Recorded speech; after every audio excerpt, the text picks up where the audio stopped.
If that screen stays black for 10 more seconds, this company loses everything.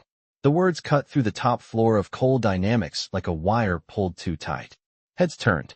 Heels clicked faster across the polished concrete. Somewhere behind the glass walls, a printer spat out useless schedules no one was looking at anymore. On the massive LED wall above the investor stage, the company logo had vanished, replaced by a dead sheet of black that reflected only panic. Ethan Cole stood in the middle of it, jaw tight, cufflinks cold against his skin, watching 3 senior engineers crouch around a control station that should have worked flawlessly. It was demo day, the kind of day that moved markets. The kind of day journalists waited for, cameras ready, while men in tailored suits checked watches worth more than most people's cars. Outside the 42nd floor windows, Manhattan glowed in the late afternoon light, steel and glass catching the sun like sharpened blades. Inside, the air smelled like espresso, warm circuits, and fear. Rebooted again, someone said. We already did. Another voice snapped back. Ethan said nothing. That was usually worse. He just stared at the dead wall, one hand on his hip, the other hanging still at his side. Cole Dynamics was about to unveil a low-cost education device meant to bring refurbished computing into underserved schools across America. Investors loved the story. The press loved the optics. The stock would love the numbers. But at that exact moment, the presentation system, the polished heart of the entire event, had gone dark. And nothing made a billionaire feel more exposed than silence in a room designed for applause. Then Ethan turned and walked out. Not dramatically, not loudly, just fast enough that everyone near him straightened as he passed.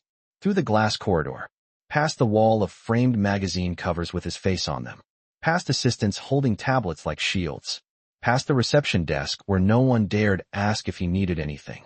He took the service elevator down to the loading level because he needed air, or maybe distance, or maybe just one place in his own building where nobody was performing calm.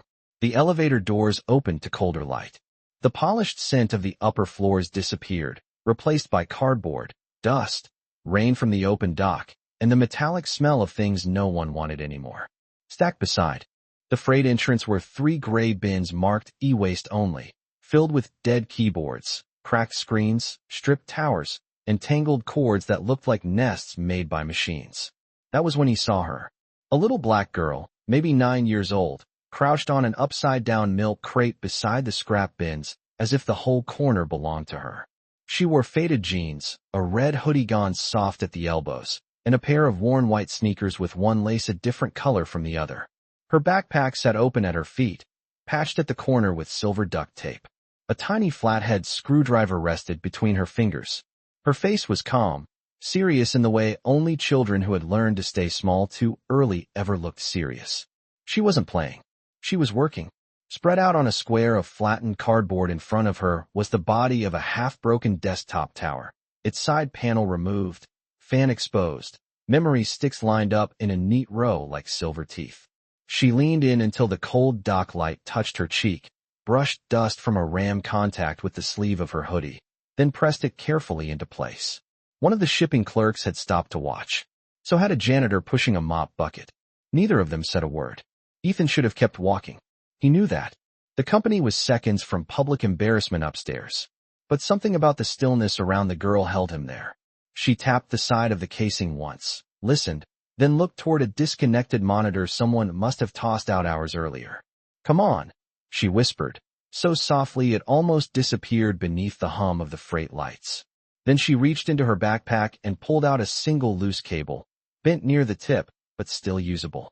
She connected it, pressed the power switch. Nothing. She didn't flinch. She tilted her head, studying the machine the way some people studied faces. Then, without looking up, she said, "The fan is spinning, but the board is not waking up. It's not dead. It just can't breathe." Ethan stopped completely. The words were so precise, so strange coming from someone that small, that the entire loading dock seemed to pause with him.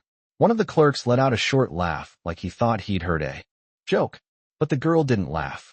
She slid the panel back just enough to shift the airflow, reseated the memory, and pressed the switch one more time.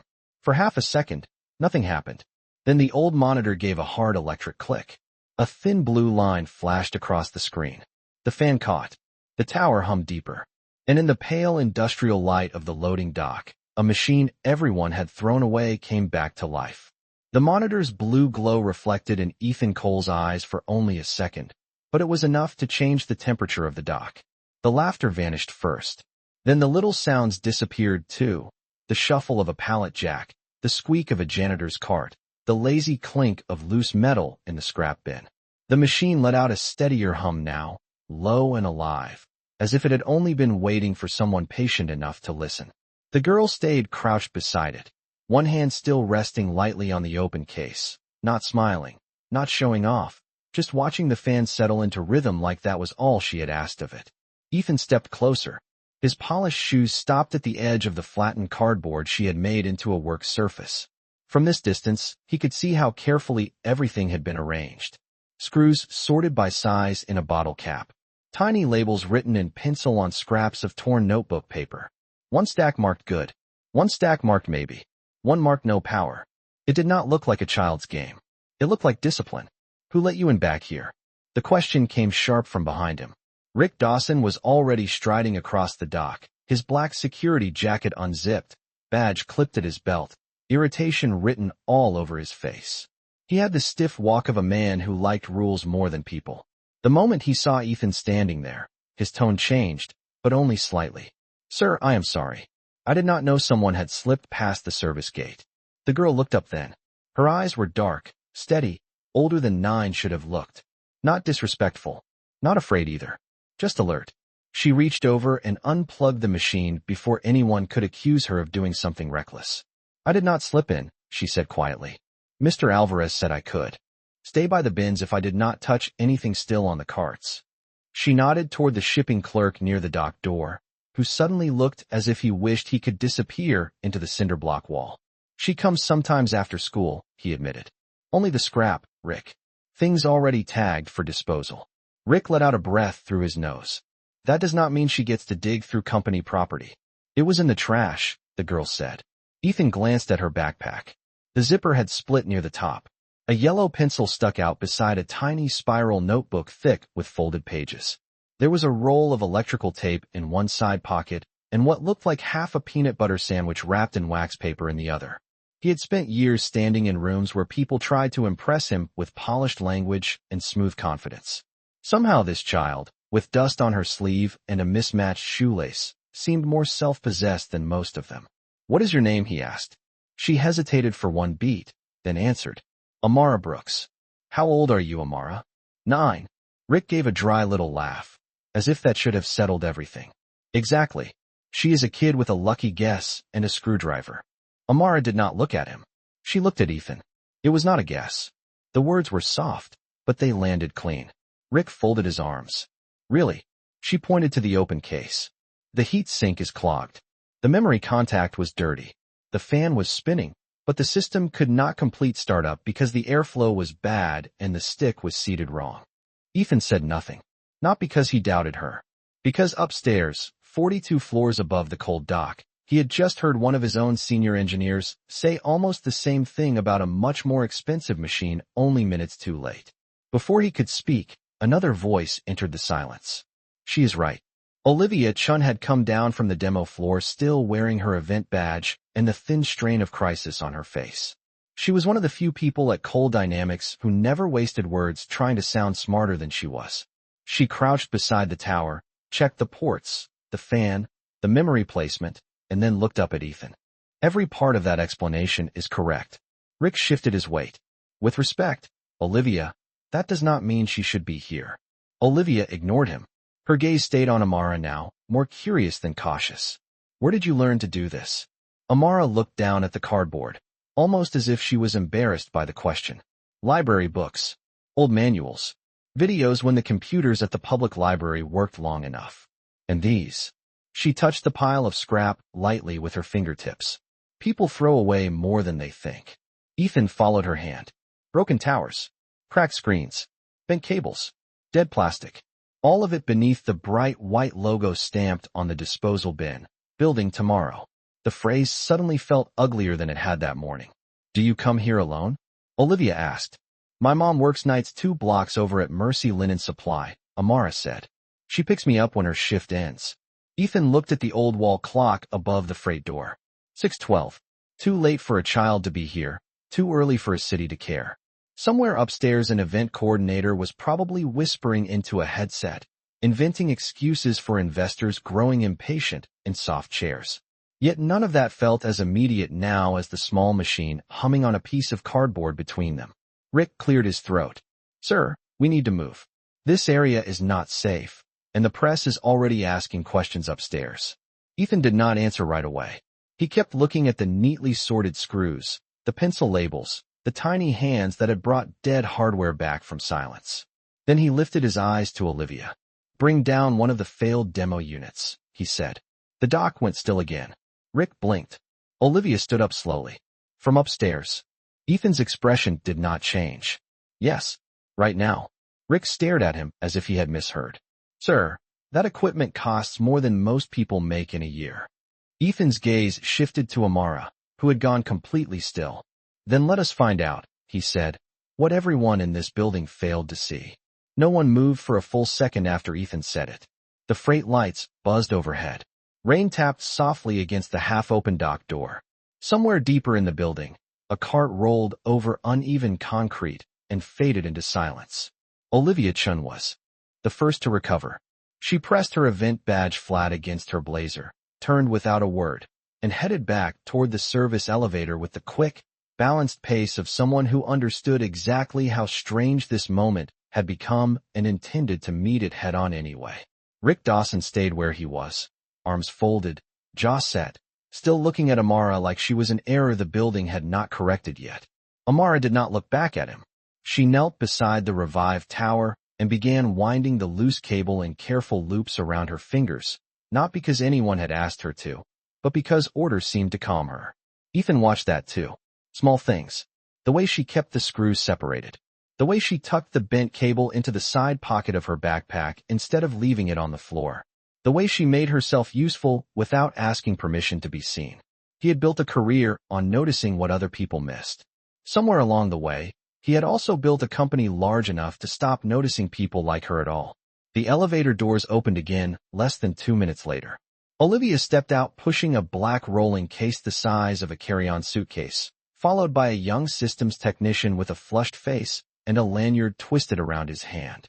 He looked from Ethan to the child on the milk crate and then to Rick, as if waiting for someone to explain the rules of the world again. This is one of the backup control units from the presentation floor, Olivia said. It failed the same way as the main station. The diagnostics stalled. Then it would not post.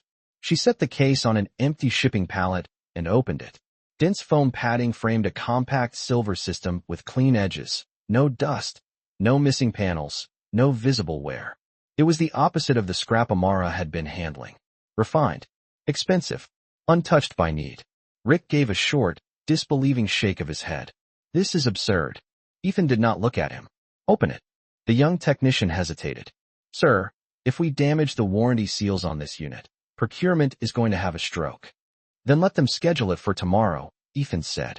The technician swallowed and reached for a tool kit from the case. Before he could begin, Amara spoke. You should unplug the external hub first. He paused and glanced at Olivia. She lifted one shoulder. Do it. He disconnected the slim black hub attached to the rear ports. Amara slid off the milk crate and stepped closer, but not too close. She kept a respectful distance from the pallet, hands at her sides, eyes moving over the machine in quick, quiet passes. Ethan noticed she never lunged toward it, never acted entitled. She studied first. Can I ask you something? Olivia said. Amara nodded. How do you know where to start if you have never seen that model before? Amara looked at the machine as if the answer were already written across it. Same way I know old ones, she said. Something always tells you what it wanted to do before it stopped. The technician glanced up at that, then back down, not mocking now, just listening. He removed the panel. Inside, the unit looked pristine. No grime, no bent blades, no obvious signs of failure. Rick let out a breath that almost sounded relieved. See? There is nothing wrong with it. The issue is software. Amara leaned slightly to one side, careful not to touch. No, she said. Not first. Rick opened his mouth, but Ethan held up one finger without taking his eyes off the machine. The dock fell quiet again. Amara pointed toward the memory slots. The second stick is seated, but not all the way flat. The technician frowned. That cannot be it. It was assembled in-house. Maybe, she said softly. But it still is not flat. Olivia crouched beside the pallet and looked along the board at eye level. Her expression shifted almost immediately. She is right, she said. It is off by maybe a hair. The technician bent closer, and color rose into his face. How did I not catch that? Amara did not answer. She was already looking at the cooling vents. And the filter mesh is too tight. Rick actually laughed this time, but there was less confidence in it. Too tight. Amara nodded. Air is going in, but not enough. It would run hotter the longer the system waits at startup. Then the boot sequence gets slower and slower. It probably looks random on the screen. Olivia turned to the technician.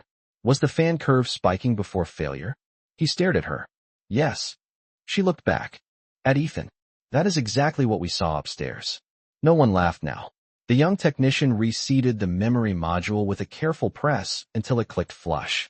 Then he loosened the vent mesh by a fraction and checked the internal fan path. Amara watched every motion, chin lifted just enough to see over the pallet edge, one hand gripping the strap of her backpack. She looked like a child again for a moment then. Not because she seemed unsure, but because the machine was physically a little too tall for her, the world built just above her reach. Ethan felt something unexpectedly sharp move through him at that sight. This child had taught herself to read systems that adults failed to understand, and she had done it from library books, discarded manuals, and other people's leftovers. Power it, Olivia said. The technician connected the cable. The small silver unit sat still for one breath, maybe two. Then a status light blinked green. The fan came up smooth. A startup tone rang clear in the cold loading dock.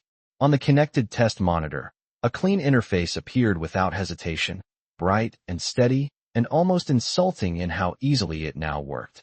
The sound that left Rick was not quite a sigh and not quite disbelief. Ethan looked at the screen, then at the 9-year-old girl in the red hoodie, standing under freight lights with dust on her sleeve and intelligence in every quiet inch of her. Upstairs, a room full of investors was still waiting. Down here, the future had already introduced itself. The startup tone still seemed to hang in the loading dock even after the monitor settled into its clean blue interface. No one spoke right away. The freight lights hummed overhead, cold and pale, catching on the silver rim of the open case and the dust on Amara's sleeve. Somewhere near the service door, rain kept tapping the metal awning in a steady little rhythm, soft enough to sound almost polite. Ethan Cole stood with his shoulders squared and his face unreadable, but inside, something had shifted hard enough that he could feel it. He had spent years funding innovation labs, talking about access, standing on stages, and promising the future to rooms full of people who already owned most of the present. Yet the sharpest mind in his building at that moment was a 9-year-old girl, in worn sneakers who had learned from broken machines because no one had ever handed her a working one. Rick Dawson cleared his throat first. Sir, the presentation floor needs you now. His voice was flatter than before, as if reality had forced him to lower it.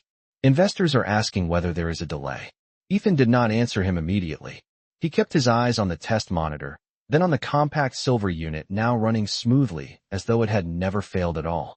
Olivia Chin folded her arms and looked at Amara with open interest now, no caution left in it.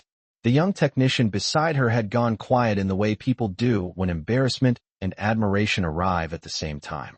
Amara herself had stepped back half a pace from the pallet the moment the machine came on, like the success belonged to the machine and not to her. One hand still held the strap of her backpack. The other hung by her side, small and still. She did not smile. She just watched the screen to make sure it stayed alive. What else? Ethan asked. The question landed lightly, but everyone heard the weight behind it. Amara glanced up. What else what? What else did we miss? For the first time since he had seen her, she seemed almost unsure. Not scared, just careful. She looked at Olivia, then back at the open unit, deciding whether she had permission to say what she was actually thinking. Ethan noticed that too. Children like her did not hesitate because they lacked ideas. They hesitated because adults often punished them for having the right ones in the wrong room. You can say it, Olivia said quietly. Amara drew a breath. The vents are not the only problem. Rick gave a tired exhale, but he did not interrupt this time. Amara pointed to the lower corner of the board. That capacitor looks stressed. The technician leaned in again. It has not blown. No, she said, but it is trying too hard. Olivia narrowed her eyes and crouched to inspect the component. There it was, barely visible unless you knew what strain looked like before failure. A slight bulge, a tiny discoloration near the base. Not enough to trip a quick inspection. Enough to cause trouble later. She is right again, Olivia said. The words seemed to settle over the dock more heavily than the last time. Ethan looked from the unit to the black rolling case it had come in, then to the bins of discarded electronics stacked against the wall beneath his company slogan. Build tomorrow. The phrase sat there in bright white letters over a pile of thrown-away possibility. It made his jaw tighten. Upstairs, his company was preparing to pitch affordable educational hardware to schools that could not keep up with widening digital gaps. Down here, he had just watched a child from that very gap diagnose not only a system failure, but the lazy assumptions behind it. He turned to the technician. How many backup units were prepared for tonight? 6 on site, the young man answered. 12 total for the first rollout batch. And were they all built with the same vent mesh and board configuration? The technician swallowed. Yes, sir. Silence moved through the loading dock like a change in weather. Rick stared at the floor for a moment, then at Ethan, as if realizing where this was going before anyone said it aloud. Olivia straightened slowly, her expression no longer merely impressed. It had sharpened into concern. If the startup failures trace back to assembly tolerance and heat restriction, she said, then tonight's demo problem is not just a demo problem. Ethan finished the thought for her. It is a product problem. No one argued. The truth was too visible now. On the other side of the dock, the old scrap tower Amara had revived sat dark again, unplugged and waiting, its side panel still slightly open like a chest breathing easier. Ethan looked at it, then at the polished silver prototype on the pallet. One built for prestige. One built from leftovers. Both brought to life by the same small pair of hands. How did you even see that capacitor? The technician asked, almost under his breath. Amara gave the smallest shrug. When parts are tired, they look tired.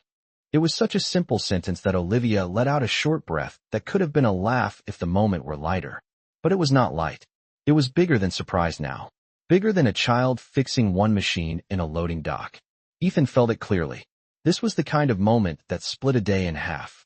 Before it, there had been one story about his company. After it, there would be another. From the service hallway came the quick approach of footsteps and the clipped murmur of an assistant speaking into a headset. A woman in a navy blazer appeared at the edge of the dock, one of Ethan's event directors, face tense with urgency. She stopped when she saw the scene before her. The open case, Olivia kneeling near the unit, the stunned technician, Rick standing stiffly, and Ethan Cole facing a 9-year-old girl with a backpack patched in duct tape. Her eyes flicked between them, searching for the version of events that made sense. Mr. Cole, she said carefully, the investors are seated, the press line is growing, and the board is asking whether you want to postpone. Ethan did not look away from Amara. The girl lowered her gaze, perhaps assuming that whatever strange grace had allowed her to be here was about to end. He saw that too, the instinctive withdrawal, the quiet readiness to disappear before the room remembered who she was supposed to be. It struck him harder than he expected. All this talent, and still she had learned to brace for dismissal. No, Ethan said at last. His voice was calm. Too calm. The event director blinked. No postponement. Ethan turned then, and when he did, every adult on that dock seemed to straighten at once. No, bring the investors down here. The words landed like metal on concrete. Rick looked up sharply. Olivia's brows lifted. The technician actually stared. The event director opened her mouth, closed it, then tried again. Down here, sir. Ethan's gaze shifted once more to the glowing monitor, then to Amara Brooks standing beside the pallet in the cold white light, small enough that half the world would have looked past her without slowing down. Yes, he said. If they want to see the future, they can come meet it where it was almost thrown away. For a moment, the loading dock looked as if it had forgotten how to breathe. The event director stood frozen with her headset pressed to one ear, rain-cooled air curling in through the open freight door behind her. Somewhere above them, 42 floors of polished certainty kept running on schedules, scripts, and assumptions that had already gone stale. Down here, Beside 3 gray bins of discarded electronics and a pallet holding an open prototype, Ethan Cole had just moved the center of gravity of his own company without raising his voice. "Sir," the event director said carefully, trying to recover the shape of her job, "the investors are expecting a formal presentation." Ethan glanced at the company's slogan stamped above the bins, then at the old scrap tower Amara had brought back to life, then at the clean silver demo unit humming steadily under dock lights. "Then they will get one," he said. "Just not the one we planned." She hesitated, torn between protocol and the fact that protocol had never signed her paychecks. "Should I at least prepare the lower level?" Ethan's eyes shifted to the concrete floor, the freight markings, the stacked cardboard, the exposed pipes overhead. Nothing down here had been designed to flatter anyone. It was useful space. Honest space. "No," he said. "Leave it as it is." Olivia Chen watched him for a beat and understood before anyone else did. The point was not to rescue appearances. The point was to let them fail where they should. To let the room full of polished people see what brilliance looked like before someone packaged it for them. Rick Dawson still looked unsettled, but even he knew there was no arguing now. The dock had crossed into a different kind of moment, the kind that made hierarchy feel thin. Amara Brooks stood beside the pallet with one hand resting on the strap of her patched backpack, her red hoodie catching the cold white light in faded folds. She had grown very still since Ethan's announcement, not because she wanted attention, but because she sensed it coming the way some children sense storms before adults notice the sky change. "Do you want me to leave?" she asked. The question was simple, quiet, and devastating in a way none of the adults there could pretend not to hear. Not after what she had done. Not after how easily the instinct to push her aside had still risen in the room. Ethan turned toward her fully then. "No," he said. "I want you to stay exactly where you are." She looked down at the floor for half a second, not smiling, but something in her shoulders loosened. Olivia pulled the rolling case a few inches farther under the best patch of light. The technician began checking cables again, this time with the focused humility of someone who had learned more in 15 minutes than in the entire training packet for the event. Near the dock entrance, the janitor with the mop bucket quietly moved the bucket out of frame without being asked, then stood back against the wall as if he understood he was witnessing something worth keeping clear. The first people arrived in less than 4 minutes. 2 board members in dark suits. Then 3 investors still clutching branded folders. Then a woman from the press line with a camera hanging from her neck and confusion all over her face. Their polished shoes clicked against concrete as they stepped off the service elevator and into a room that smelled like rain, dust, cardboard, and warm circuitry. They looked around with visible discomfort, taking in the scrap bins, the freight markings, the exposed loading door, and at the center of it all, Ethan Cole standing beside an open prototype and a 9-year-old girl in worn sneakers. Confusion moved through them in waves. Ethan let it. He did not rush to explain. That was part of his power, and he used it now with precision. Let silence do the work first. Let the room feel unstable. Let them notice what they would never have chosen to notice on their own. More people came. Senior staff from upstairs. A legal advisor with her tablet tucked against her chest. A pair of engineers who had failed to revive the main demo system 20 minutes earlier and now could not stop staring at the live unit on the pallet. One of them recognized the capacitor issue the moment Olivia pointed it out and went pale in the way people do when they realized the real problem had been visible all along. The event director kept guiding arrivals to the dock with a voice that grew steadier each time she repeated the impossible instruction. By the time the service elevator opened again and Denise Brooks stepped out in her Navy work smock from Mercy Linen Supply, drawn by a message from Mr. Alvarez that her daughter was still at the building and something unusual was happening, the loading dock had become the most important room in Coal Dynamics. Denise stopped hard the moment she saw Amara. Her eyes went first to her daughter's face, then to the crowd of executives, then to Ethan Cole himself. Her expression tightened with the practiced fear of a working mother who knew too well that unusual attention rarely arrived carrying anything kind. "Amara," she said, moving quickly across the concrete. "What happened?" Amara turned at once. "Nothing bad," she said. "I fixed a computer." A few people in the crowd actually let out quiet, disbelieving breaths at the understatement of it. Denise came to a stop beside her daughter and placed one hand gently on her shoulder. She looked at the open prototype, the scrap bins, the gathering audience, and then at Ethan with guarded eyes. "Sir," she said, respectful but firm. "If she caused a problem, I will take responsibility. But she does not touch anything she is told not to touch." Ethan held her gaze. He saw exhaustion there. Night shift exhaustion. Rent due exhaustion. The deeper kind too. The kind that came from having to explain your child's brilliance to a world that kept mistaking it for trouble. "Ms. Brooks," he said, "your daughter did not cause a problem." He paused, and every person on that dock seemed to lean into the space after his words. "She exposed one." Denise looked at Amara then, really looked, and Amara looked back with that same quiet steadiness she had shown the machines. In the cold industrial light, mother and daughter stood shoulder to shoulder, while a room full of powerful strangers waited to be told what mattered. Ethan turned to face the crowd. The concrete floor held the echo of their shifting feet. Rain whispered at the dock door. The silver prototype glowed softly from the pallet beside him. He did not step onto a stage because there was none. He did not ask for a microphone because he did not need one. "Tonight," he said, "we were supposed to present a product designed to expand access to technology in underserved communities. Instead, before that presentation could begin, our system failed. My team missed the cause. Our backups carried the same flaw. And the person who identified it first was not one of our executives, not one of our engineers, and not anyone this company thought to invite upstairs." Then he turned slightly and held out his hand, not to silence the room, but to direct its attention to where it should have gone from the beginning. To Amara Brooks, standing in a faded red hoodie beside a pile of what everyone else had called scrap. 4. One suspended moment. No one on the loading dock seemed willing to move, as if shifting even an inch might break whatever truth had just settled over the room. The investors stood in tailored coats and polished shoes beside freight markings and stacked cardboard, their city faces caught between confusion and attention. The board members held their folders a little lower now. The press woman with the camera had forgotten to lift it. Denise Brooks kept her hand on her daughter's shoulder, not tightly, not protectively in a way that would shrink her, just enough to say, "I am here."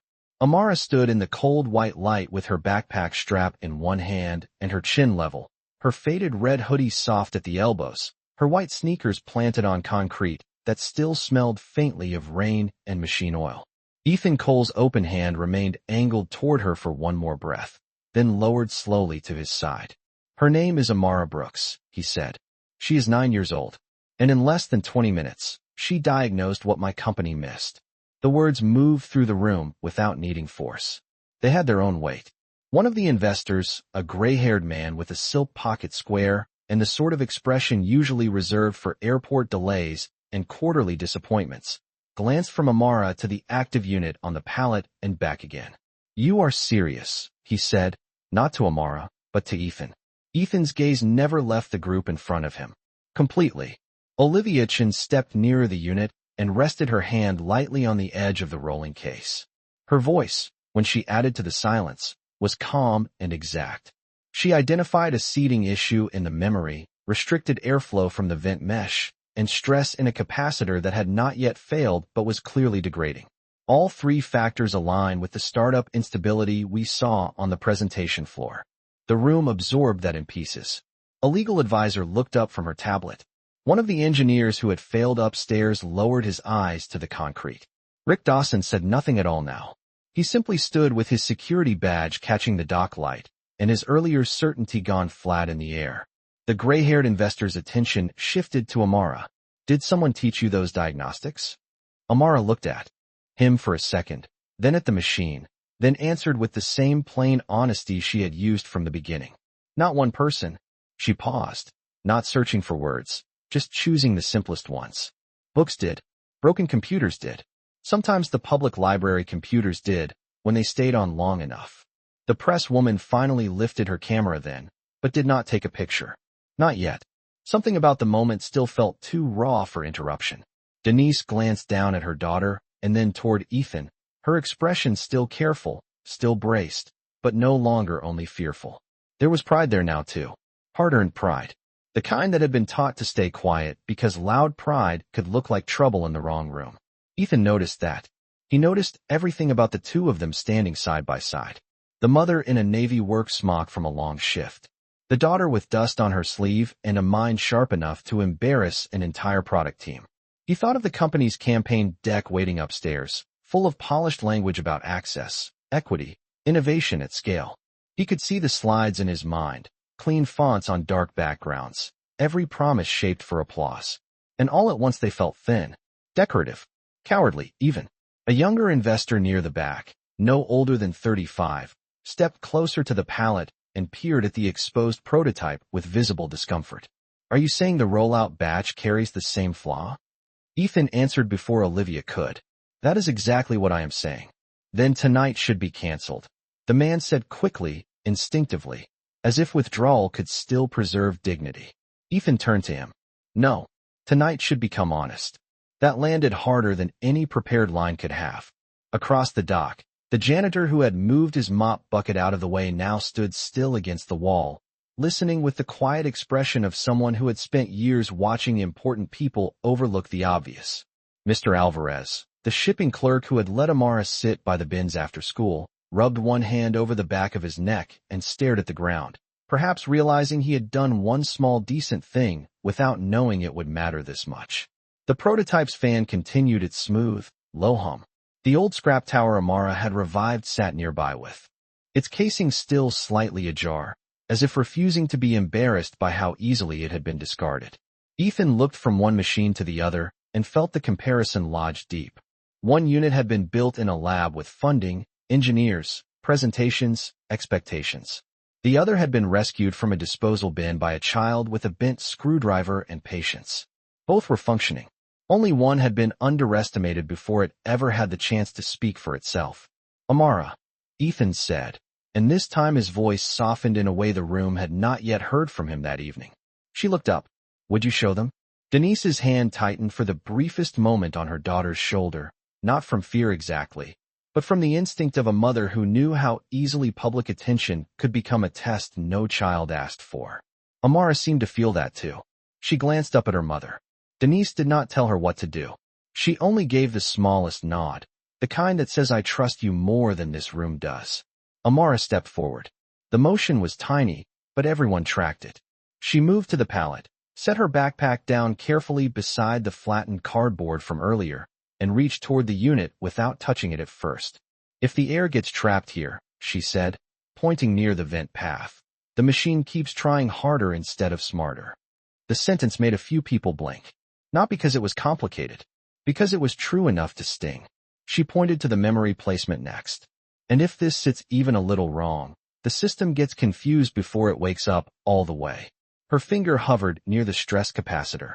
This part is tired too. It still works. But not for long. There was no performance in her voice. No childlike urge to impress. She sounded like someone describing weather as it really was. Olivia watched her with open admiration now. Not the polished kind people perform when they want credit for noticing talent, but the real kind that humbles you. One of the board members, a woman who had sat through years of earnings calls and launch events without being surprised by much, slowly removed her glasses and looked at Ethan with an expression he recognized at once. Shame. Not personal shame. Institutional shame. The heavier kind. Ethan turned to the crowd again. This company was prepared to stand in front of you tonight and talk about bringing technology to children who have to make do with less. Meanwhile, a child who has had less than most people in this building can imagine walked into our loading dock and saw more clearly than we did. No one interrupted. No one could. The truth had become too visible now, hanging in the freight-lit air between exposed pipes and cardboard and bins marked e-waste only. Ethan let the silence stretch 1 second longer, then another, until it sharpened the room instead of emptying it. When he spoke again, his voice was quieter, and because of that, everyone leaned in. I asked you down here because I do not want this hidden behind a stage or polished into a story that flatters us. His eyes moved once across the faces in front of him, investors, board members, engineers, staff, press, all standing on concrete instead of carpet. I want you to see exactly where we almost failed. And I want you to see who refused to let us. The silence after Ethan's last sentence did not feel empty. It felt crowded, packed full of things no one on that loading dock had planned to face tonight. Overhead, The freight lights buzzed with a faint electric tremor. Rain kept whispering against the metal awning outside. The open prototype on the pallet gave off a steady, low hum, and beside it Amara Brooks stood small and still, her fingers resting on the strap of her patched backpack, as if she could anchor herself by holding one familiar thing. No one was looking at the sleek product brochures anymore. No one cared about the stage upstairs. The room had shifted too far. Ethan Cole saw it in their faces first. Investors who had arrived expecting forecasts and polished optimism now stood on painted concrete beside scrap bins, staring at a child who had made their evening more honest than any presentation ever could. The board members looked less like authorities now and more like people who had just realized the building they trusted might have been listening to the wrong voices for years. Olivia Chun remained near the pallet with her arms folded, but her posture had softened around the edges. Not relaxed. Respectful. The young systems technician had gone completely quiet. Even Rick Dawson, who had spent most of the evening trying to push Amara back toward the edges of the building, kept his gaze lowered as if certainty had become a dangerous thing to hold. Denise Brooks was the only one standing without disguise. Her work smock still carried the faint scent of detergent and steam from Mercy Linen Supply. A loose strand of hair clung near her cheek from the damp night air. Her tired eyes moved from Ethan to the investors to her daughter and back again, still guarded, still trying to understand what kind of room this had become and whether kindness could survive in it. Ethan understood that look. He had seen versions of it before in neighborhoods his company liked to photograph, but rarely stayed long enough to know. It was the look of people who had learned that being noticed by power did not always mean being protected by it. He turned slightly toward the crowd and let his gaze settle on one face at a time. Not to intimidate them. To make sure none of them could pretend later that they had not been there. The product upstairs was supposed to symbolize access, he said. But access is not a slogan. It is not a launch theme. It is not something you print on the back wall and call progress. His voice stayed level, but there was something harder in it now, something stripped clean by the dock air and the truth sitting under those white freight lights. Access means asking who gets invited in before the room decides who matters. The press woman finally lifted her camera fully and took one picture. Just one. The click sounded strangely small in the space. She lowered it right away, almost embarrassed to break the stillness. A board member near the front, a woman in a charcoal suit with silver at her temples, let out a long breath and said what several others were likely thinking but had not wanted to be first to admit. We would have gone through with it. Ethan looked at her. She did not soften the statement. We would have presented the product. We would have talked about community impact. We would have smiled for photos. And none of us would have known. Her honesty landed heavily. Olivia glanced down at the stress capacitor. The younger investor who had suggested canceling earlier shifted his weight and looked toward Amara with an expression that was no longer just surprise. It was discomfort mixed with something more useful. Recognition, perhaps.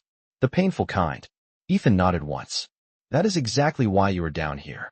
Amara stood listening, her face quiet, not because she did not understand the importance of the moment, but because children like her often learn to let adults talk around the truth before deciding whether the truth would actually change anything. Ethan could feel that too. She had not been dazzled by the room. She had not smiled because important people were suddenly paying attention. She was still waiting to see what they would do. That steadiness in a child no older than 9 struck him harder than all the investor concern in the dock combined. He turned toward Denise then. Ms. Brooks, he said. Denise lifted her chin slightly. Yes, sir. How long has your daughter been doing this? Denise looked at Amara first, then at the scrap bins, then at the open machines, as if the answer were spread across all of them together. Since she was about 6, she said. Maybe younger if taking apart radios counts. A few people in the crowd almost smiled at that, but the warmth faded quickly when Denise continued. At first it was old alarm clocks and broken remote controls from the apartment building. Then library computers. Then anything people left near the curb if it looked like it had one good part still in it. Her voice stayed calm, but its calmness had weight. She had told versions of this story before, and the world had rarely rewarded it. She does not break things for fun. She listens to them. Always has. Amara looked down at her sneakers when her mother said that, not embarrassed exactly, just shy in the quiet way deeply capable children often become when someone names their gift out loud. Ethan noticed the mismatched laces again. White on one shoe, gray on the other. The kind of detail most people upstairs would never see because they were too trained to look at polish before possibility. Did any school or program ever help her? Ethan asked. Denise gave the smallest shake of her head. Her school tries. The teachers try. But the computer lab is old. Sometimes half the monitors do not turn on. Sometimes there is no one to fix them for weeks.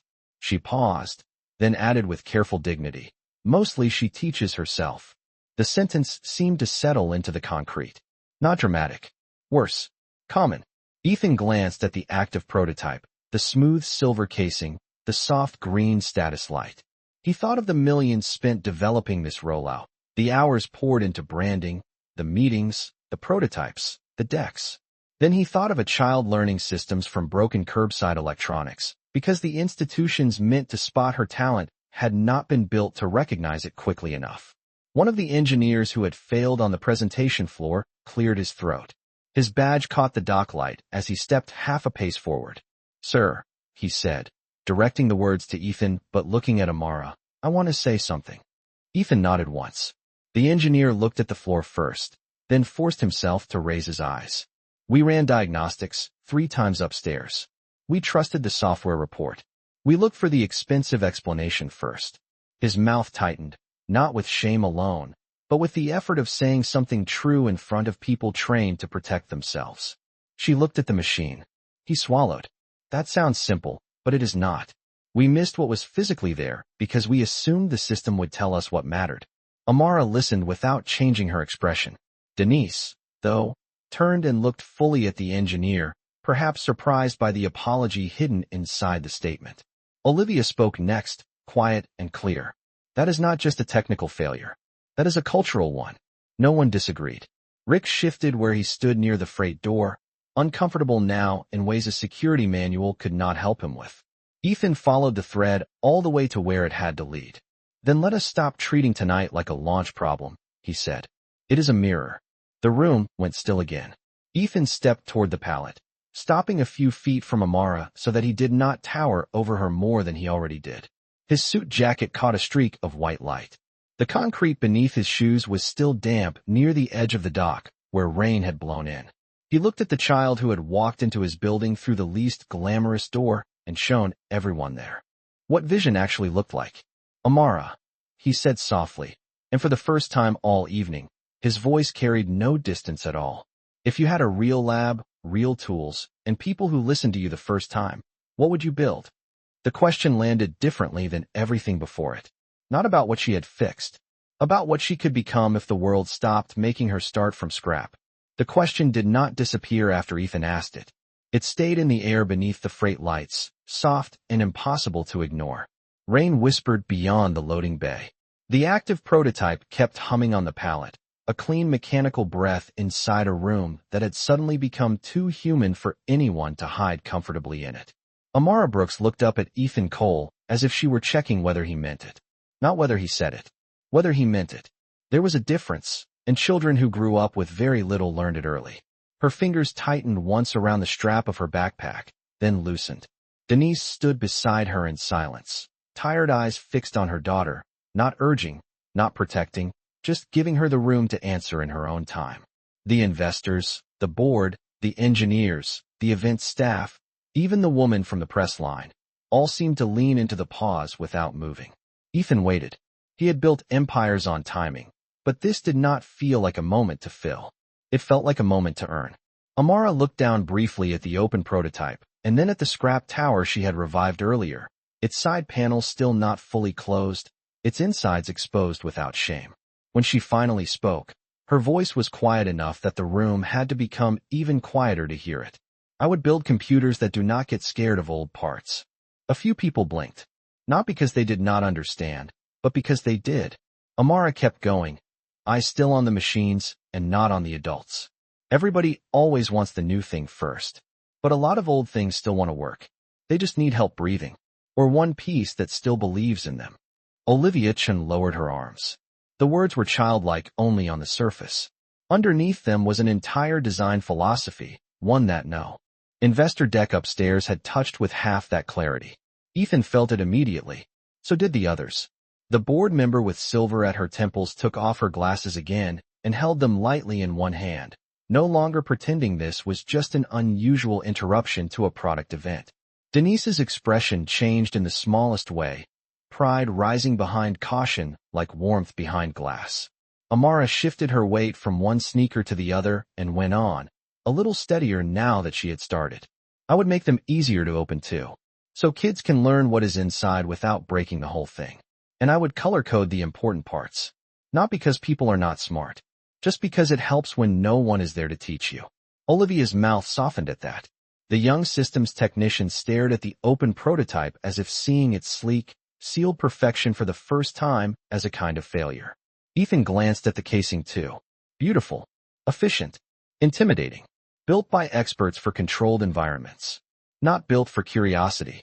Not built for a child with more mind than money. What else? Ethan asked, his voice lower now, almost careful. Amara looked at him, then at the crowd behind him, then back at the machines. I would make one for schools that keeps working even when the internet does not, she said. Because some kids only get one good hour. If the computer spends 20 minutes updating, then the hour is gone. That landed harder than the technical diagnosis had. It was not just smart. It was lived truth. The younger investor near the back looked down at the polished folder in his hand, as if embarrassed by how little of the real problem it contained. The legal advisor stopped typing. Even Rick Dawson lifted his head a fraction more. His earlier rigidity eroded not by argument, but by a child describing a world he had likely never had to think about. Amara knelt beside her backpack and unzipped it. The broken zipper snagged for a second before giving way. From inside, she pulled out the small spiral notebook Ethan had noticed earlier. The cover was bent. The edges were worn gray from use. She held it with both hands, then looked at Denise. Her mother gave the faintest nod. Amara opened the notebook and turned it around. The pages were filled with careful pencil drawings. Computer cases with side panels that swung out wider. Labels for color-coded components. Arrows showing airflow that looked almost like weather maps. Tiny notes in neat handwriting. Make this easier to clean. Make this part stronger. Add light here so you can see what is wrong. There were rough sketches of school desks with docking ports built into the side and battery packs that clipped in like lunch trays. No one on the loading dock spoke. They only stared. Not because the drawings were polished. Because they were not. They were real. Thought through. Used. Olivia stepped closer, not touching the notebook, just looking. You drew all of this? Amara nodded. At the library. Sometimes on the bus. She turned another page. A sketch of a classroom. Rows of children at simple machines with open panels and labeled parts. At the front, a teacher with a screwdriver in one hand and a smile drawn as a single curved line. Above the board she had written in pencil, "If you can open it, you can learn it." Ethan felt something tighten unexpectedly in his chest. Not guilt alone. Something more demanding than guilt. Recognition. He had spent years funding initiatives designed to widen access. And yet here, in a child's notebook, was a cleaner vision than most of what his senior strategy team had produced. It was not branded. It was not polished. It had not been run through marketing. It simply made sense because it came from someone who had needed the thing before anyone bothered to imagine her as the user. Denise watched Ethan watching the notebook. For the first time since arriving on the dock, some of the caution in her face shifted into something sharper. Evaluation. She was no longer only wondering whether this man might hurt or help her child. She was now deciding whether he deserved to stand this close to what Amara had carried alone. Ethan noticed that too. He looked up from the notebook and met Denise's eyes. She did not look away. Good, he thought. She should not. The room had become so still that the small sounds seemed louder now. The soft fan of the prototype. The distant elevator ding. Rain ticking against metal outside. A city carrying on while one loading dock held its breath around a notebook full of unfinished future. One of the investors stepped half a pace forward. "Ms. Brooks," he said, addressing Denise first, perhaps out of instinct or respect or both. "Did you know she was designing like this?" Denise gave the smallest, tired smile. "I knew she was thinking farther than the rest of us could afford to go." The sentence moved through the dock like a slow ache. Ethan looked at the drawings again. Color-coded access panels. Serviceable design. Low bandwidth resilience. Child-centered repairability. This was not imagination floating without weight. This was systems thinking shaped by scarcity, which was another way of saying shaped by reality. He reached very carefully toward the notebook, stopping before he touched it. "May I?" Amara looked at him for a moment, then handed it over. The pages were lighter than he expected. The ideas were not. He turned them slowly, one by one, while the room watched his face change. Then he stopped at a page near the back and went very still. The drawing there was rougher than the others, made quickly, perhaps on a bus or a borrowed table. It showed a sleek stage with bright screens and a crowd sitting in rows. Off to the side, almost outside the frame, a child sat on the floor beside a bin marked old parts, building something alone. Underneath, in small pencil letters, Amara had written a sentence so plain it felt like judgment. "The smart kids are already here. The doors are just pointing the wrong way." The sentence at the bottom of the page seemed to change the air more than anything else had that night. "The smart kids are already here. The doors are just pointing the wrong way." Ethan Cole read it once, then again, slower the second time, as if the pencil marks might mean something different if he gave them another chance. They did not. They only became sharper. Around him, the loading dock had gone so quiet that the hum of the prototype and the faint rattle of rain against the metal awning sounded almost intimate. Olivia Chun stood beside the pallet with one hand resting lightly on its edge, eyes lowered toward the notebook now, not the machine. The board members had stopped looking like they were attending an event. They looked like witnesses. The investors looked less polished too, as if the concrete floor under them had stripped away the comfortable. Distance money often gave people from truth. Denise Brooks did not move. She simply watched Ethan holding the notebook her daughter had filled in libraries, on buses, beside laundry baskets, probably on any flat surface life had offered her for a few quiet minutes. There was nothing defensive in Denise's face now. Not exactly, but there was measurement. She was taking the size of the man in front of her by how he handled something fragile that had taken years to become possible. Ethan turned one more page, then another. One sketch showed a school cart with slide-out charging trays and labels big enough for younger children to understand. Another showed a modular keyboard where individual keys could be replaced without throwing out the whole unit. Another had a note written in careful block letters. "Do not make poor schools buy a whole new thing because one small part got tired." Ethan shut the notebook slowly, but not fully, keeping one finger between the pages as if he did not want to lose the place where his company's language and this child's truth had split apart. "Who has seen these?" he asked. Amara looked at the floor for a moment. "My mom," she said, "and Mr. Alvarez one time." He said the arrows looked smart. A small, embarrassed warmth crossed Mr. Alvarez's face from where he stood near the freight door. "They do," he said quietly. No one laughed. No one would have dared to cheapen it now. Ethan looked at Olivia. How many people were on the accessibility and serviceability review for the education unit? Olivia knew the answer without checking.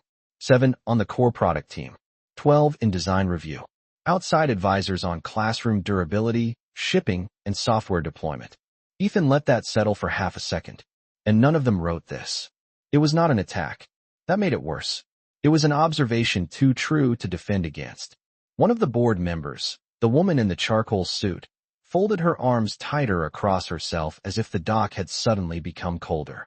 The younger investor glanced toward the open prototype and then at Amara again, his expression turning inward.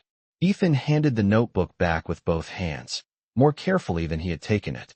Amara accepted it the same way, careful too, as if paper could bruise. Then Ethan did something no one there expected. He reached into the inside pocket of his jacket, pulled out his event cue cards, and looked at them for one silent beat. The cards were thick, high-quality stock with the entire evening laid out in clean bullet points and timing marks. Launch messaging, rollout sequence, audience cues, investor reassurance. He looked at the stage-managed future in his hand, then at the loading dock, the bins of scrap, the child in a red hoodie, the prototype with its exposed flaw, the mother who had carried brilliance through a life too expensive to make room for it. And he tore the cards cleanly in half. No one gasped. The gesture was too quiet for drama, too final for performance. He dropped the pieces into the nearest recycling bin and dusted his fingers once, almost absently, as if removing paper residue. "Tonight is not a product launch," he said. "It is a correction." His voice was still calm, but it carried through the room differently now, stripped of branding, stripped of event polish, stripped down to something that sounded almost like conscience. We built a machine and called it access. Then a 9-year-old girl showed us that access without humility is just another locked door. The press woman took another picture. Then another. This time no one minded. The younger engineer from the demo floor looked like he wanted to disappear and stay at the same time. Rick Dawson kept his eyes lowered. Olivia's face did not change much, but Ethan knew her well enough to see the force behind that stillness. She was already thinking 3 steps ahead, already tracing what would have to be rebuilt if the company was going to deserve this moment instead of merely surviving it. "Sir," said the legal advisor, her voice careful, "we should discuss what can and cannot be said publicly before any formal commitment is made." Ethan turned toward her. "No," the single word landed with surprising softness. "We have had enough rooms where the first instinct is to protect the company from the truth. Tonight we protect the truth from the company." That left the doc silent again. Denise looked at him, then with something new in her face, not trust exactly, but the first outline of it. Thin as pencil, real enough to matter. Amara held the notebook close against her hoodie, the bent cover pressed to her chest. She was listening the way she listened to machines, not for noise, but for what held steady underneath it. Ethan saw that and understood, maybe for the first time in years, that the next words mattered more than the image of them. He turned to the gathered investors and board members. "The rollout batch is suspended effective immediately," he said. A murmur moved through the dock. All 6 on-site units. All 12 in the first production line. Full review on serviceability, heat tolerance, component access, and field repair. Olivia will lead the audit. And none of those units will ship until the review includes voices that know what scarcity actually demands from a machine. One investor blinked. "Who exactly do you mean by voices?" Ethan did not even glance away from Amara when he answered. "The people we keep designing for without inviting into the room." It was not a slogan. It was an indictment. The board member with silver at her temples lowered her eyes, then raised them again with a steadier expression. "That will cost us," she said. Ethan gave the smallest nod. "Yes." He looked around the dock, at the product team, the investors, the staff, the scrap bins, the mother and daughter standing where power had almost overlooked them. So will not changing. Rain drifted colder through the edge of the loading bay, and someone quietly pulled the freight door in a few inches. The prototype's status light glowed green. The old scrap tower sat beside it with its open side panel like a truth no one had been able to box back up. Ethan took one step toward Amara and Denise. Not as a billionaire crossing the floor, toward a good story. As a man who had finally realized his building had pointed its doors the wrong way for far too long. "Ms. Brooks," he said, looking first at Denise and then at Amara, "I do not want to offer you applause. I do not want to offer you a photo and a thank you, and send you back out into the rain with the same broken systems waiting for you tomorrow." Denise's face went very still. Amara's fingers tightened around the edge of the notebook. Every person on the dock seemed to understand that the room was turning again, tilting towards something none of the polished plans upstairs had prepared for. Ethan drew one breath, measured, and steady. "I want to make an offer," he said, "but not until you hear exactly what it costs me first." The words hung in the loading dock longer than anyone expected. Not because they were loud, because they had weight. "I want to make an offer, but not until you hear exactly what it costs me first." Rain tapped softly against the half-closed freight door. The prototype on the pallet kept humming with that low, steady confidence of a machine that had finally been understood. Amara Brooks stood with her notebook pressed against her hoodie, eyes lifted toward Ethan Cole, not dazzled, not smiling, just listening with the same quiet focus she gave to fans, ports, and tired components. Denise stood beside her with one hand resting near her daughter's shoulder, not touching now, but close enough to reach if the room turned sharp. Investors waited. Board members waited. Olivia Chun waited with her arms folded and her gaze clear. Even Rick Dawson, who had spent the first part of the evening trying to move this child out of sight, had gone still near the freight entrance, his face caught somewhere between discomfort and reluctant respect. Ethan looked at all of them before he spoke again. "If I do this honestly," he said, "it will cost this company time, money, headlines, and the illusion that we were ready tonight." He did not pace. He did not reach for theater. He just stood there in an expensive suit on a concrete floor that smelled like rain and machine dust, and told the truth in a voice that made everyone lean closer. We will lose the launch window. We will take criticism for suspending the rollout. Analysts will call it instability. Competitors will call it weakness. Some people in this room may even call it irresponsible. The younger investor near the back lowered his eyes first. The legal advisor did not argue this time. She only pressed her tablet closer to her chest and listened. Ethan turned slightly toward the active prototype, then toward the scrap tower beside it, the old case still half open like a chest no one had finished buttoning shut. But if we keep going as planned, he said, the cost is worse. Then we learn nothing. Then we tell schools to trust hardware we have not been humble enough to question. Then we turn tonight into another polished lie with decent lighting. No one moved. The board member with silver at her temples breathed out slowly through her nose. Olivia's eyes dropped for a moment, not from shame exactly, but from recognition. She had known for years that some of the company's most elegant decisions were also its least tested against real life. She had said it in meetings. She had said it in safer language. This child had said it with a bent notebook and a broken zipper. Ethan faced Denise and Amara again. So here's the cost, he said. Tonight I admit, publicly and without spin, that a 9-year-old girl standing in our loading dock saw what we missed. I stopped the release. I rebuild the review process. I invite the people our design language keeps talking about, and our doors keep overlooking. And I put my name on all of it. The words settled heavily into the room because everyone there understood what they meant. Reputation, market reaction, board pressure, pride, the whole polished architecture of being right. Ethan was placing it on the table without asking for applause. Denise studied him for a long second. She had the face of a woman who had heard promises before, careful ones, generous-sounding ones, promises that came polished and left empty. And the offer? She asked. Her voice was respectful, but it carried something strong enough to stop any room from becoming sentimental. Ethan nodded once, as if he had been waiting for her to ask exactly that way. The offer is not charity, he said. It is not a scholarship photo. It is not a one-night story for the press. He looked at Amara then, directly, with none of the distance that had been in him when he first stepped onto the dock. It is a place. Amara's brow tightened just slightly, not in confusion, but in caution. Ethan continued. I want to build a real lab here in this city for students who think with their hands as much as their minds. Not next year. Not someday. Now. Open bench systems. Reparable hardware. Old units and new units side by side. Tools that do not have to be earned by being born into the right zip code. And I want that lab shaped by what your notebook already understands better than most of our design reviews do. The doc seemed to inhale as one. The press woman forgot to raise her camera. One of the engineers looked at Olivia as if checking whether this was truly happening in the same company where last month they had spent 40 minutes arguing over packaging gloss. Ethan was not finished.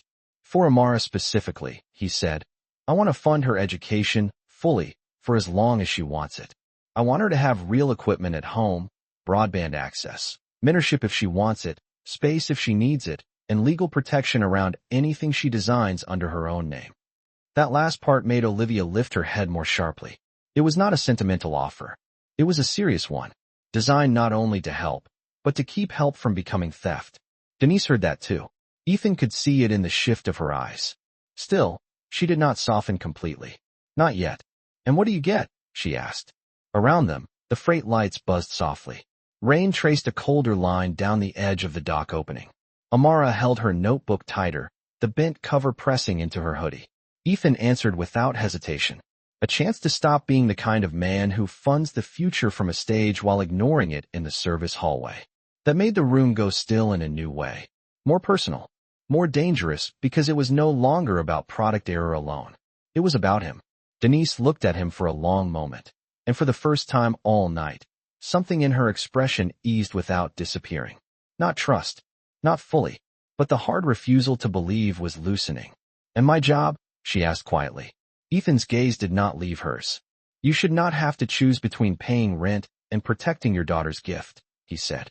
If you want it, I will offer you a full-time role at Coal Dynamics in community operations and school outreach once the lab is established. Day hours. Benefits. Real salary. Not because you are her mother. Because anyone who helped a mind like hers survive this long understands systems better than most executives I know. Denise blinked once and looked away, only for a second, as if emotion were something she still did not allow herself in public unless it was absolutely necessary. Amara turned to look up at her mother then, and that simple movement, child, to parent, small shoulder beneath a faded hoodie, seemed to crack something open in the room that no business speech ever could. The younger investor lowered his folder completely. The board member with silver at her temples wiped discreetly beneath one eye, and then pretended she had adjusted her glasses. Rick Dawson stared at the floor. Olivia stepped a little closer, not to take control of the moment, but to stand nearer to what mattered. Ethan let the silence breathe for one beat, then another. "I am not asking for an answer because I am rich," he said. "I am asking because I was wrong about where intelligence looks like it lives. And I do not want the next right thing we do to begin with me deciding it for you." Denise drew a slow breath. Amara looked from Ethan to Olivia to the active prototype, and finally back to the scrap tower she had brought to life from discarded parts, as if she were measuring whether this room had really changed or simply sounded different in the dark. Then she looked down at the notebook in her arms, thumb resting near the page with the crooked little stage and the child beside the bin of old parts. When she spoke, her voice was almost a whisper, but it cut through the freight-lit silence with the clean precision of truth. "If you build the lab," she said, "do the kids have to come in through the back door first?" The question landed softly, but it struck harder than any polished challenge from a board member ever could. "If you build the lab, do the kids have to come in through the back door first?" No one on the loading dock moved. The rain outside seemed to hush itself against the metal awning. Even the low hum of the active prototype felt quieter somehow, as if the machine understood that something more important than hardware had just been opened.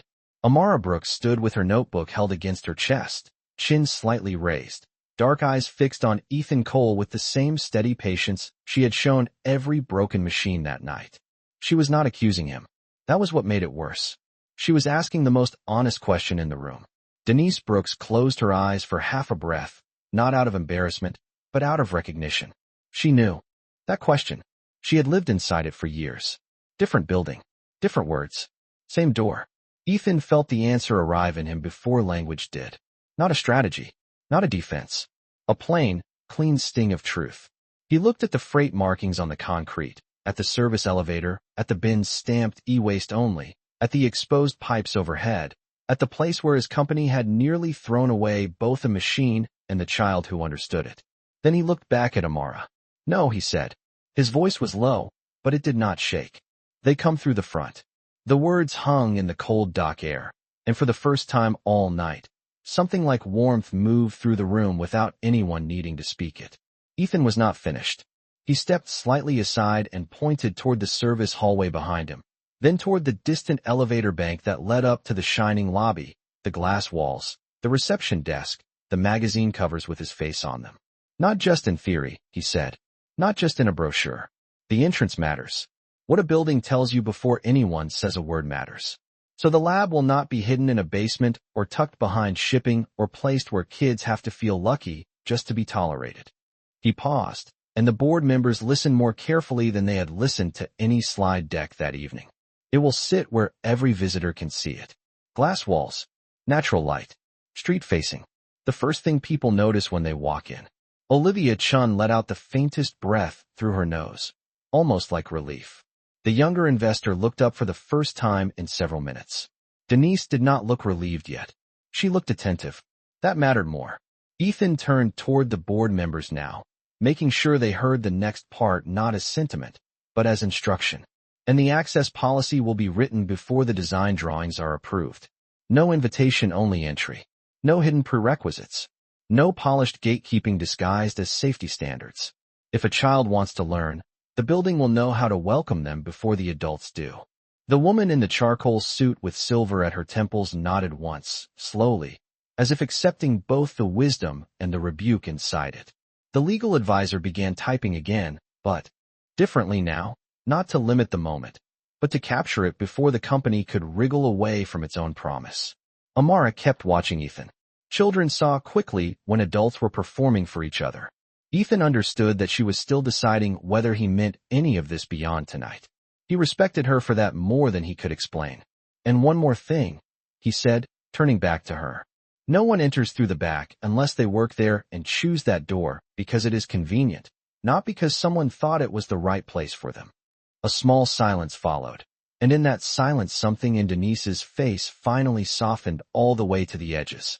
Not because money had entered the room, because dignity had. She looked down at her daughter, and Amara looked up at her, and for one brief second the loading dock, the investors, the board, the prototype, all of it faded behind the private language of a mother and child who had survived too much misdirection to trust a promise quickly. Ethan watched that exchange and knew better than to interrupt it. Olivia stepped forward then, just enough to be seen without stealing the shape of the moment. If we do this, she said, her tone precise and steady, I want Amara's notebook protected and digitized under her name only. I want a legal framework that preserves authorship. And I want her designs reviewed with her in the room, not passed around after the fact like inspiration people can borrow from. Ethan nodded immediately. Done. The speed of his answer made several executives glance at one another. There had been no negotiation, no hedging. Olivia gave the smallest nod back, satisfied not because the promise was generous, but because it was structured properly. Denise heard that too. She shifted her weight and spoke carefully. You are saying all the right things, Mr. Cole. Her voice was not cold. It was earned. But right things said at night can look different in the morning. Ethan accepted that without flinching. Then we start before morning changes them. He turned to the event director, who was still standing near the service hallway with her headset and her wide, disbelieving eyes. Get facilities, architecture, and community partnerships on a call within the hour. Not tomorrow. Tonight. He looked at the legal advisor next. Draft a temporary protection letter covering Amara Brooks' notebook, ideas, and design concepts before anyone leaves this building. Then to Olivia. I want a 12-person redesign group by noon tomorrow. 6 engineers, 3 public school educators, 2 repair technicians from community labs, and 1 seat reserved for Amara, with her mother deciding what participation looks like. The event director actually forgot to answer for a second. Then she straightened. Yes, sir. The legal advisor blinked once, recalibrated, and nodded as she typed faster. Olivia did not smile, but the respect in her expression was now unmistakable. Rick Dawson looked at the concrete floor as if it had become more honest than he liked. The room was moving again, but in a different direction than power usually moved. Not outward for appearances, inward toward correction. Ethan took one slow breath and let his gaze rest on the front edge of the loading dock where rain had darkened the concrete by a few inches. Then he looked at Amara once more. You asked the right question, he said. Probably the most important one I have been asked in years. Amara lowered her eyes for a second, then lifted them again. Because doors teach people what they are worth, she said. The sentence was so plain, so unadorned, that it cut through every polished instinct left in the room. Denise's hand found her daughter's shoulder again, gentle and proud. Olivia looked away briefly, not from discomfort, but because truth that clean demanded a second to absorb. Ethan felt it all the way through him.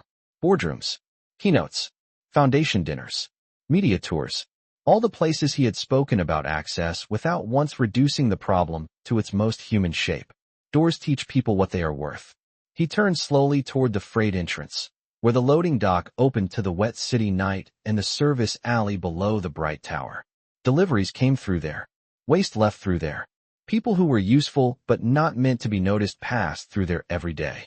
He had built a company that could discuss the future in 10 languages and still fail to understand a doorway.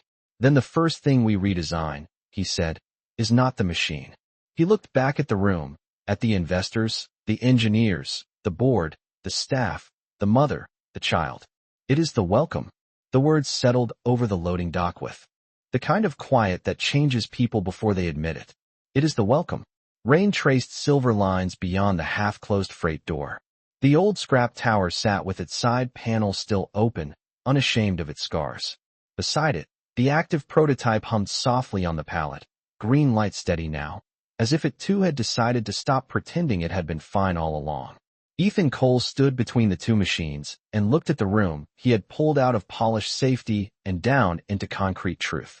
Investors, engineers, board members, staff, a tired mother in a work smock, A 9-year-old girl with a bent notebook and a mind sharper than the building that had almost missed her.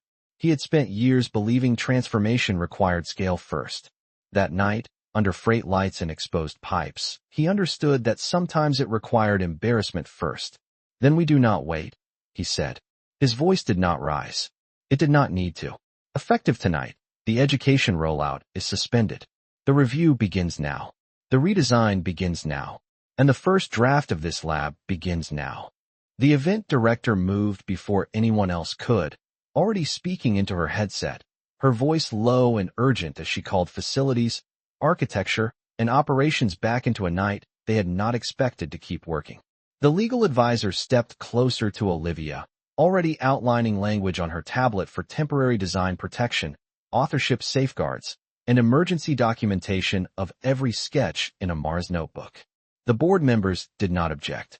Not one of them. Perhaps because they understood the room had gone beyond the point where objection would look like prudence. It would look like cowardice. Ethan turned to Olivia. The redesign group does not meet in a conference room, he said. It meets here tomorrow morning first. I want every person on that team to see exactly where this changed. Olivia nodded once. I will have the failed units brought down. All of them. Good. He looked toward the service hallway, then back toward the freight door. And I want architectural plans for the new lab started with one non-negotiable principle. The event director lowered her headset just enough to hear it. So did everyone else. Ethan's eyes moved to Amara. No child walks through a hidden entrance to reach possibility. The sentence did something strange to the room. It did not make anyone applaud. It made them stand straighter. Denise Brooks lowered her eyes for a second and pressed her lips together, the way people do when hope arrives in a form they do not yet trust themselves to touch. Amara stayed very still beside her, notebook held close, shoulders small inside the faded red hoodie, but Ethan noticed the slightest shift in her face. Not a smile. Something quieter. As if one locked thing inside her had clicked loose. One of the investors, the gray-haired man with the silk pocket square, finally spoke. How large is this lab meant to be? Ethan answered without hesitation. Large enough to matter and simple enough to use. Repair benches. Open systems. Tool walls. Community hours after school and on weekends. No velvet rope around intelligence. He glanced toward Denise and Amara. And scholarships tied to access, not performance theater. Some children need time before they need proving. Olivia added. And serviceable hardware, not sealed prestige machines. We design for longevity, low bandwidth, easy maintenance, and field repair. No school should lose a month of learning because one component failed and no one nearby is allowed to open the case.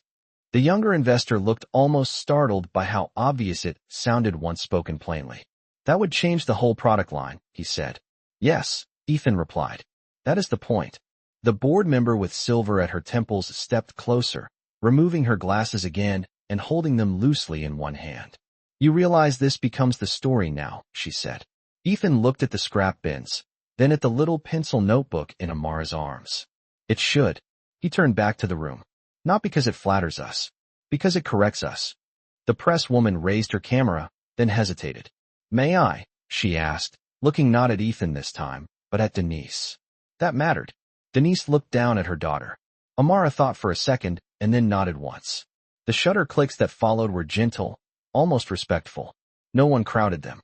No one staged anything. The photographs captured exactly what the night had become.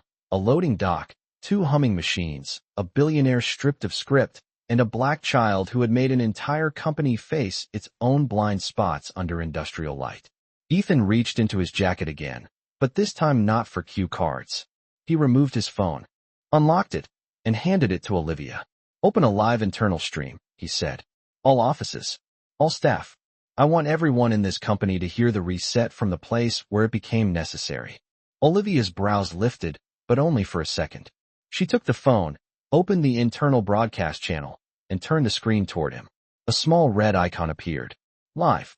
Employees across multiple floors and satellite offices would now be watching. Engineers still at their desks. Operations staff heading home. Reception teams. Security. Interns. The invisible bloodstream of the company. Ethan faced the phone camera, but he did not move toward better lighting. He stayed exactly where he was, framed by the scrap bins and the open prototype. "Good evening," he said. "If you expected a launch recap tonight, this is not that." 45 minutes ago, Cole Dynamics was prepared to present a product designed to expand technology access for underserved schools. Before that presentation could begin, our systems failed. More importantly, our assumptions failed. Behind him, the doc remained silent. He continued. "A 9-year-old student named Amara Brooks identified the flaws in our hardware before we did. She did it here, on this loading dock, using the kind of attention we claim to value and too often fail to recognize when it does not arrive packaged the way we expect." Staff across the company would be hearing it now. No spin, no softened framing. Ethan let that truth travel. Because of that, the rollout is suspended. Effective immediately, we are redesigning the product, the review process, and the space through which opportunity enters this company. Tomorrow, the work begins. Tonight, we admit we were not as ready as we thought. We were only more polished. He ended the stream and took the phone back. No one spoke for a second. Then the event director's device chimed with the first response. Then another. Olivia's tablet lit up too. Messages, questions, offers to help.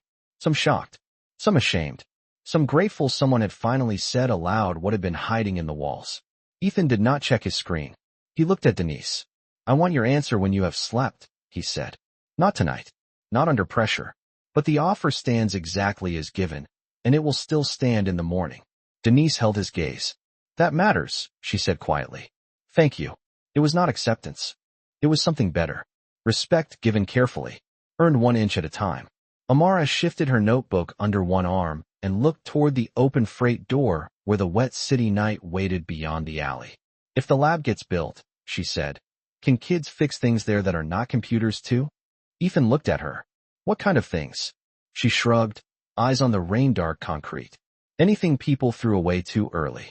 The sentence settled into him like a final instruction. Not just machines, not just product lines, not just doors. Olivia smiled then, barely but truly. Denise looked down at her daughter with a tenderness that made the whole dock seem warmer. Ethan glanced once more at the bins marked e-waste only and imagined that label replaced with something else, something less final. Possibility, perhaps. The event director returned from her call and said, almost breathless now, "Facilities is on board. Architecture too. They are waiting upstairs if you want to brief them." Ethan shook his head. "No, bring them here." He looked around the loading dock one last time, at the place the company would remember long after the canceled stage had been dismantled. Everyone who helps build it starts where we almost failed to see it. Architecture and facilities arrived 23 minutes later in coats still damp from the night, carrying rolled plans, tablets, and the faint expression of people who had been told something important was happening but had not expected to find the center of it on a loading dock beside scrap bins and a child with a pencil notebook.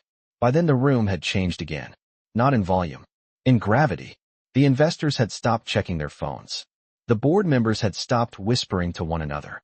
Olivia Chun stood at the pallet reviewing early notes with the legal advisor while the young systems technician tagged every failed unit for redesign audit instead of rollout. Rick Dawson had opened the freight door wider and then, without being asked, moved the metal stanchions that usually guided deliveries into a neat stack against the wall, clearing space in the center of the dock, as if even he understood this place no longer belonged to logistics alone. Denise Brooks sat at last on the edge of an empty shipping crate Mr. Alvarez had turned over for her, the first time all night she had allowed her weight to rest. Amara stood beside her, one hand on her mother's knee, the other holding the bent notebook now sealed temporarily in a clear protective sleeve the legal team had produced within minutes. The little spiral notebook looked almost strange inside something so clean and official, but Ethan Cole thought that contrast mattered. It showed what value looked like before the world decided whether it was worth protecting. The architects spread their preliminary floor maps over a flat section of pallet wrap and cardboard because there was still no table here, and somehow that felt right. Ethan did not take them upstairs. He knelt on the concrete with everyone else. His suit pants would need cleaning. He did not care. "Street-facing corner on the first floor," he said, pointing not to the grand executive wing, but to a retail-facing frontage the company had once planned to lease to a branded cafe for guests and clients. "Glass walls here. Workbenches here. Tool library here. Open desk check-in, not security turnstiles. Clear signage from the main entrance. No coded language about special access. One of the architects, a woman with short dark hair and rainwater still beading on her sleeve, looked up and asked the smartest question anyone could have asked at that stage. Who was the first user we designed for? Ethan turned immediately toward Amara. He did not answer for her. He waited. The dock went quiet again, but this time it was a softer quiet. A room learning, finally, where to look. Amara stepped closer to the floor plans, careful not to crease them, and crouched the way she had crouched by the old scrap tower at the beginning of the night. Her finger hovered over the page. A kid with one backpack, she said. A kid who came by bus. A kid who does not want to ask too many questions because they do not want to get sent out. She pointed to the front of the planned space. Put the welcome desk where they can see it right away. Not hidden. And let them see tools from the front window too, so they know this is a place where opening things is allowed. One of the facilities managers wrote that down word for word. Olivia watched Amara with the expression of someone who knew she was seeing design intelligence in its purest form, before habit. And hierarchy sanded it down. Denise looked on in silence, but the pride in her face had become something open now, no longer trying to hide behind exhaustion. Amara pointed again. Charging shelves near the entrance. So if a family only has one device and it is dying, they do not have to walk all the way through the room first just to ask for help. Another note taken. Restrooms close by, she added. And stools that move. Not just tall chairs. Some kids want to stand when they think. The architect nodded. The younger investor, still lingering near the back though no one required him to stay, stared at the floor plans as if his understanding of what counted as expertise had been dismantled component by component all evening. Ethan felt something like humility settle fully into place inside him for the first time in a long while. Not the polished humility that appears in speeches. The useful kind. The kind that listens and changes shape. What about the walls? Asked the short-haired architect gently. Amara thought for a second. Do not put giant words about innovation everywhere, she said.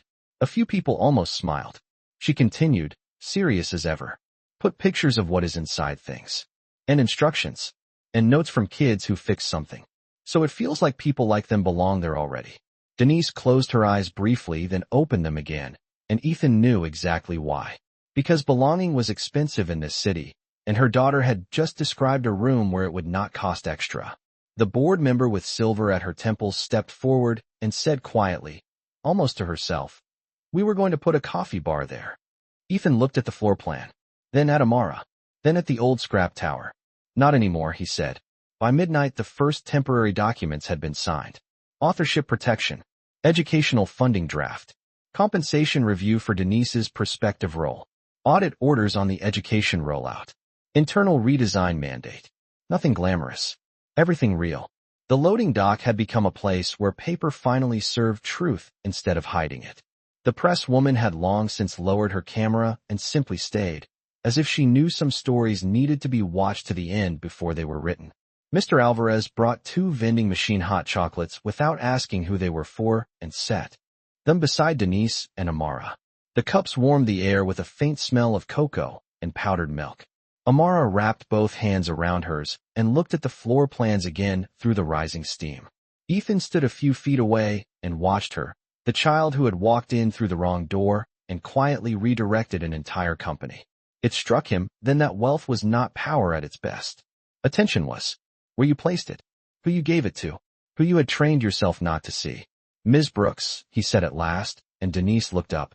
You said the right things can sound different in the morning. Denise gave a small nod. They can. Ethan glanced toward the service elevator, toward the shining floors above, toward the city beyond the dock where morning would eventually arrive, whether any of them were ready or not. Then when morning comes, he said, I want the first thing your daughter sees to be proof. Denise studied him for a moment, then asked, what kind of proof? Ethan looked around the dock, at the architects, the engineers, Olivia, the board, the investors who had stayed, the legal drafts. The floor plan marked now with a 9-year-old's practical wisdom in fresh pencil and ink. Workers removing the cafe branding from the first floor glass by 9 o'clock, he said. Construction barriers by noon. Temporary signage by the end of the day. He paused. and one sentence on the front window before school lets out. Amara lowered her hot chocolate and looked up. Ethan smiled then, but only a little, because some moments asked for quiet more than triumph. You choose this sentence, he said. She blinked once, then looked down at her notebook inside the clear sleeve. Her thumb moved over the plastic where the pencil marks underneath still showed. The dock stayed still while she thought. Rain had finally softened outside. The city sounded farther away now. At last she spoke. Put this, she said. Her voice was small, but the room bent toward it anyway. If you can open it, you can learn it. Olivia closed her eyes for half a second and nodded. The architect wrote it down. The event director repeated it into her headset like a sacred instruction. Ethan looked at the words taking shape in other people's hands and felt the old versions of success fall away without regret. No stage, no applause, no launch music, just a sentence plain enough for a child and strong enough to rewire a building. The hour grew later. People began leaving in purposeful waves, not drifting away from a completed event, but carrying assignments from a corrected one. The investors left quieter than they had arrived. The board members shook Denise's hand before they went, and not one of them made the mistake of praising Amara like a mascot. They spoke to her as if she had changed the terms of the conversation, because she had. Rick Dawson approached last, hesitant in a way Ethan had never seen from him. He crouched slightly, so he was not looming, and said to Amara, I should have listened sooner. Amara looked at him for a moment, and then gave the smallest nod, not dramatic, not cold, just enough to let him carry the lesson without making the night about his apology. When at last the dock had thinned to a few remaining staff and the soft hum of machines, Denise stood and slipped her empty paper cup into the recycling bin. Amara shouldered her patched backpack. Ethan walked them to the main elevator, not the service one. That mattered too.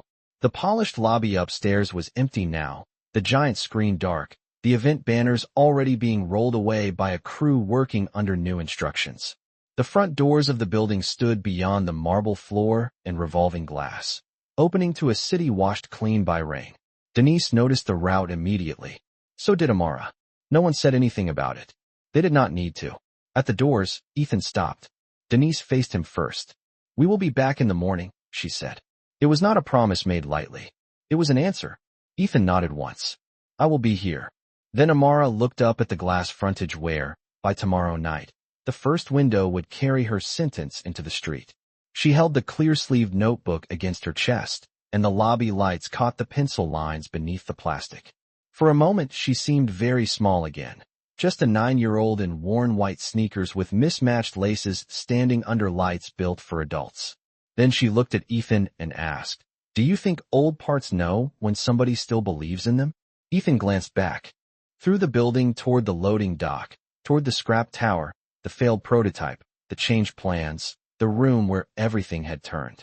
When he looked at her again, his voice was almost as quiet as hers. Yes, he said. I think people do too. Amara nodded as if that answer fit somewhere inside her and took her mother's hand. Together they stepped out through the front doors into the rain-cooled night, not through the alley, not through the service hall, but through the entrance the city could see. Ethan remained where he was for a moment after they left, watching the glass settle behind them, their reflections thinning into the dark street beyond. He did not feel like a man who had saved a company. He felt like a man who had finally learned where decency begins. In the silence that followed, the building around him seemed to breathe differently, lighter, truer, as if somewhere deep in its steel and glass, a locked door had finally opened.